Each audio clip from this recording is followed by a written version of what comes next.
స్టోరీలోకి వెళ్లే ముందు మా ఛానల్ని సబ్స్క్రైబ్ చేయండి. వాలంటీర్లు కోరేదేంటి, కూటమి ఇచ్చేదేంటి? వాలంటీర్లు ఇది ఒక వ్యవస్థగా రూపుదాల్చలేదు. ఆది నుంచి వివాదాలే. ఇది ప్రభుత్వం పెట్టిన ఒక ఆర్గనైజేషనా అంటే కాదు. అలాగని ప్రైవేటా అంటే అది కాదు. అలా ఏమీ కాకుండా చేసిన పుణ్యం గత వైసీపీ ప్రభుత్వం కట్టుకుంది. వాలంటీర్లను కేవలం సేవకులు అంటూ, వారికి సేవారత్న అంటూ ఏటా నగదు బహుమతులు, బిరుదులు ఇచ్చారు కానీ ఆ వ్యవస్థకు ఒక అర్థం చెప్పలేకపోయారు. ఇప్పుడు టీడీపీ కూటమి అధికారంలోకి వచ్చి 2 నెలలు అయినా వాలంటీర్లను ఏమి చేయాలో అర్థం కావడం లేదు. వాలంటీర్లను కొనసాగిస్తామని కూటమి నేతలు ఎన్నికల సభలలో చేసిన ప్రచారం ఇప్పుడు ముందు పెట్టి వాలంటీర్లను విధులలోకి తీసుకోవాలని కోరుతున్నారు. అంతేకాదు గత 2 నెలలుగా బకాయి ఉన్న జీతాలు ఇవ్వాలని కోరుతున్నారు. మొత్తం 2.5 లక్షలకు పైగా ఉన్న వాలంటీర్లను విధులలోకి తీసుకుని నెలకు 10,000 దాకా గౌరవ వేతనం ఇవ్వాలని స్టేట్ వైడ్ వాలంటీర్ల అసోసియేషన్ కోరుతోంది. ఈ మేరకు కూటమి మంత్రులు అందరినీ కలిసి వినతులు చేస్తున్నారు. అయితే వాలంటీర్లను అన్యాయం చేయమని ప్రభుత్వం చెబుతోంది కానీ వారిని పూర్వం పద్ధతిలో కొనసాగించాలని ప్రభుత్వానికి అయితే లేదు అని అంటున్నారు. పైగా 10,000 రూపాయల వంతున నెలకు చెల్లిస్తూ 2.5 లక్షల మందిని పోషించడం అంటే ఏడాదికి 1,000 కోట్లు ఖర్చు అని కూడా ఆలోచిస్తున్నారు.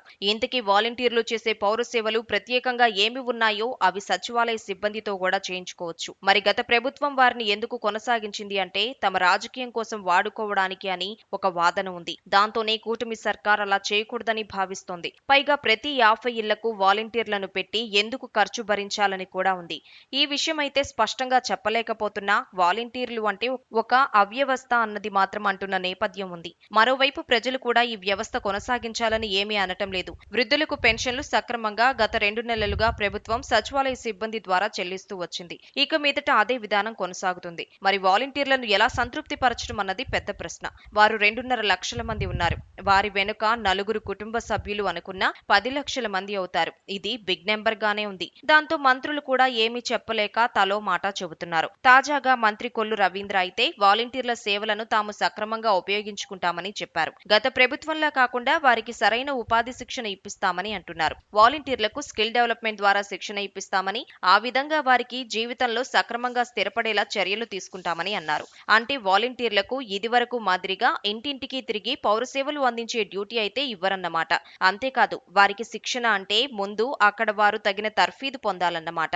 ఆ మీదట వారికి ప్రభుత్వ రంగంలో కాకపోయినా ప్రైవేటు రంగంలో అయినా ఉపాధి అందేలా మార్గం ఏర్పడుతుందని భావిస్తున్నారని అంటున్నారు. మరి ఇది వాలంటీర్లకు నచ్చుతుందో లేదో చూడాలి. పైగా ఇప్పుడు శిక్షణ అని వారిని ఏ వేతనం లేకుండా కొన్నాళ్ల పాటు ఉంచుతామంటే ఎంతమంది ముందుకు వస్తారో చూడాలి. ఏది ఏమైనా వాలంటీర్ల విషయంలో తొందరలోనే ప్రభుత్వం ఒక స్పష్టమైన నిర్ణయం తీసుకుంటుందని అంటున్నారు. అది వారికి నచ్చితే ఓకే, లేకపోతే వాలంటీర్లు వారికి నచ్చిన జీవితం చూసుకోవడమే. ప్రభుత్వం తాము ఏమి చేయాలనుకుంటుందో చేస్తుంది తప్ప వారు డిమాండ్ చేసినట్లుగా చేయలేదు కదా అన్నది కూడా మరో మాట వినిపిస్తోంది.